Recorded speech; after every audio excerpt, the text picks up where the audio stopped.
ओम नमः शिवाय।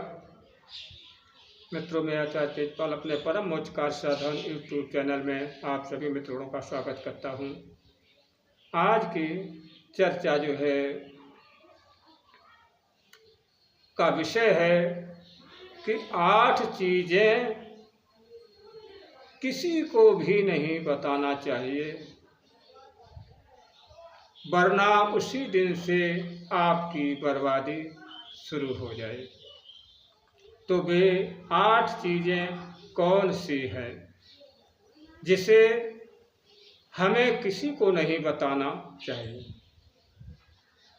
बताने से पहले मेरा निवेदन है कि जो लोग चैनल पर पहली बार आए हैं या वीडियो देख रहे हैं, कृपया चैनल को सब्सक्राइब करें और वीडियो लाइक कर दीजिए।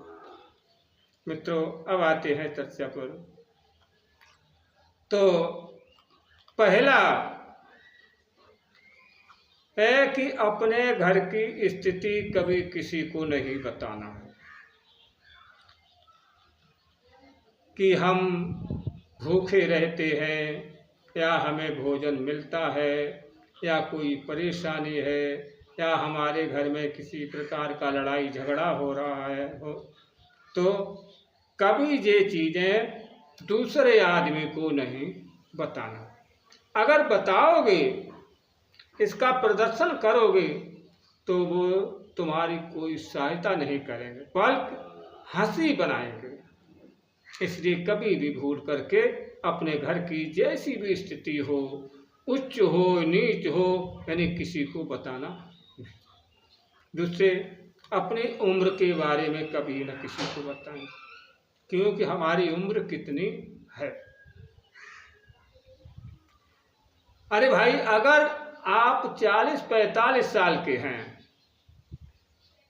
और लग रहे हैं 70-80 के, तो आपकी खूब मजाक बनाएंगे, खूब हंसेंगे, ढिंढोरा पीटेंगे कि देखिए ये 40 साल का 45 साल का ये टुकड़ा हो गया। और अगर आपकी 70-80 साल की उम्र है और आप 55-50 के लग रहे हैं, तो निश्चित मान लीजिए आपको नज़र लग जाए, आपका शरीर एकदम दुबला पतला हो जाए। इसलिए अपनी कभी भी उम्र के बारे में किसी को नहीं बताना। अच्छा, दूसरी बात एक और इसमें है कि अगर आपने अपनी उम्र बता दी कि हमारी 80 साल है उम्र, तो आपके जो भी बुराई करने वाले लोग हैं, तो वो ये सोचेंगे कि ये 80 का हो चुका है, ज़्यादा 2-4 साल और चलेगा। अब इसके साथ जो भी करना हो, जितनी भी इसकी बुराई या कोई चीज़ हड़पना चाहते हो, तो इसको जो कुछ करो तो कर डालिए, क्योंकि अब ये कुछ नहीं कर पाएंगे, थोड़े दिन का मेहमान है। तो इसलिए कभी भी अपनी आयु नहीं बताना चाहिए। और तीसरी बात, कभी भी अपने घर के सदस्यों की बुराई बाहर नहीं करना है, क्योंकि इसका भी एक कारण है। जैसे पिता पुत्र की बुराई करता है, पुत्र पिता की बुराई करता है, सास बहू की करती है और बहू सास की बुराई करती है। तो इससे समझ लीजिए कि घर की बर्बादी शुरू हो गई। इसलिए अपने घर की कोई भी किसी भी प्रकार की बात दूसरों को कभी नहीं बताना। अगला पॉइंट है, अगली बात है, आप अपनी खुशियों के बारे में भी कभी सार्वजनिक मत करना। यदि आप खुशियों का ढिंढोरा पीटेंगे और तब तुम्हारे यार दोस्त तुम्हारी हंसी बनाएंगे, आपकी खुशियों में व्यवधान पैदा करेंगे। जैसे आपकी नौकरी लग रही है तो उसमें अड़ंगा लगाएंगे, लड़के की शादी हो रही है उसमें व्यवधान उत्पन्न कर देंगे। जो आपके दोस्त और मित्र हैं उन्हें आपकी खुशियाँ नहीं सुहा रही हैं, नहीं पच रही हैं। अतः आप अपनी खुशियों को मातम में न बदलें, वो मातम में बदल जाएंगे अगर आपने प्रचार किया तो। इसलिए अपनी खुशियाँ, ईश्वर ने आपको खुशी दी है तो उसे अपने में पचाने की कोशिश करिए, यानी समाज में बाहर कभी उन खुशियों को उजागर न होने दें। अगली बात, आप अपनी आमदनी का भी स्रोत न किसी को बताएं कि आप कहाँ से कितना पैसा पैदा करते हैं, महीने में कितना आता है या प्रतिदिन कितना पैसा किस स्रोत द्वारा आता है। अपने आमदनी का स्रोत कभी किसी को नहीं बताना। अगर आपने बता दिया तो समझ लीजिए कि आपकी बर्बादी शुरू हो चुकी है। हो सकता है कि वो ही जो आपके मित्र हैं वो आपके बच्चों की पकड़ ही करवा सकते हैं।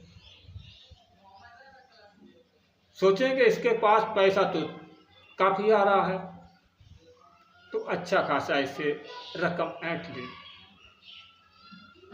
अगला पॉइंट है, आप अपनी पत्नी के बीच के संबंधों के बारे में भी किसी को नहीं पता, कभी नहीं चर्चा करनी है। पति पत्नी में झगड़ा होता, गाली गलौज होता, मारपीट होता या गुप्त संबंधों के बारे में कभी किसी को नहीं बताएं, क्योंकि इसमें कोई कुछ भी नहीं कर पाएगा। यदि कोई आपका विशेष हितैषी है तो इसमें वो भाग लेगा, लेकिन किस उद्देश्य से? आपकी पत्नी पर उसकी गलत दृष्टि जाएगी, आपकी पुत्री पर गलत दृष्टि जाएगी, लेकिन वो आपकी इसी उद्देश्य से वो आपकी मदद करने को तैयार हो जाए। तो हमेशा याद रखिए, ये अपने घर के झगड़े को, आपसी झगड़े, पति पत्नी के झगड़े को आउट न करें, बाहर न आने।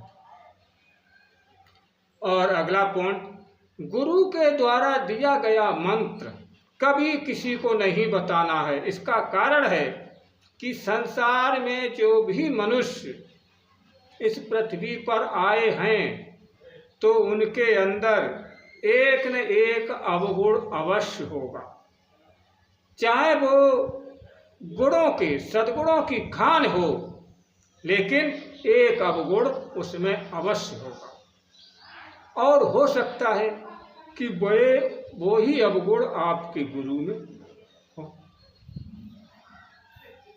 तो आप प्रचार करोगे, इसका बताओगे कि हमारे गुरु ने हमें फला मंत्र दिया है, गुरु मंत्र दिया है, तो वो जो लोग हैं उसी एक अवगुण पर आपको कहेंगे तुम्हारा गुरु तो ऐसा है, तो गुरु के प्रति आपको वहाँ से वो हटाने की कोशिश करेंगे, यानी नफरत पैदा करने की कोशिश करेंगे कि तुम्हारा गुरु ऐसी कार्य करता है, ऐसा कर्म करता है।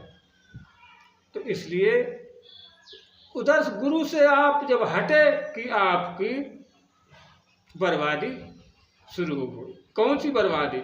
आध्यात्मिक मार्ग की। फिर आप आध्यात्मिक मार्ग में कभी भी सफल नहीं हो सकते।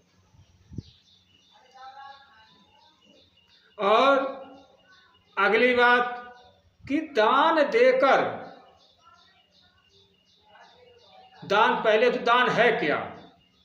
दान वो होता है जिसे अगर हमने दाहिने हाथ से दान दिया और ये हमारा बायां हाथ भी न जान सके, तब तो दान है। और अगर बायां हाथ ने जान लिया तो वो दान नहीं है। अच्छा, कहने का मतलब है कि पत्नी तक भी न जान सके कि हमारे पति ने क्या दान किया, और बाहर तो जानने की बहुत बड़ी भूल हो जाएगी। जैसे आपने किसी की मदद कर दी, कोई अचानक बीमार हो गया, उसके पास पैसा नहीं और वो बहुत गरीब, आपने 20,000 या 10,000 रुपये में उसका इलाज करवा दिया, वो ठीक हो गया, आराम से अपने घर पे नहीं, अपने बाल बच्चे पालने पोसने लगा। अब आप जहाँ कहीं बैठेंगे वो कहेंगे देखिए फला आदमी बेचारा इतना बीमार पड़ गया, उसे हमने इतने इतने पैसे उसका इलाज करवा दिया, आज वो जो भला चंगा घूम रहा है। तो आपको उसमें क्या मिलेगा? आपको उसमें इज्जत मिलेगी, मान सम्मान मिलेगा, मान प्रतिष्ठा सब कुछ आपको मिलेगा, यश मिलेगा कि फला आदमी बहुत बढ़िया, उसने देखिए उसकी मदद कर दी और वो आदमी आज भला चंगा हो गया, अपने परिवार से खुशियों से रहा। तो अब आपको परलोक में कुछ नहीं मिलेगा, जो कुछ भी मिलना था वो आपको यहीं मिल चुका है, क्योंकि आपने अपने किए हुए दान का प्रदर्शन कर दिया है। तो कभी भी दान के मामले में किसी को नहीं बताना, या कोई उपकार कर दिया है तो उस उपकार को कभी दूसरे के समक्ष न बखान करें। इसी के साथ में हम अपनी वाणी को विराम दे रहा हूँ। अगर आशा करता हूँ कि दी गई जानकारी अच्छी लगी हो तो हमारे चैनल को सब्सक्राइब करें और भी एक लाइक अवश्य कर दीजिए हमारे वीडियो में, और कमेंट बॉक्स में एक कमेंट भी लिखिए जिसमें लिखना है आपको जय माँ आदिशक्ति। अब हम चलते हैं। जय माँ आदिशक्ति। ओम नमः शिवाय।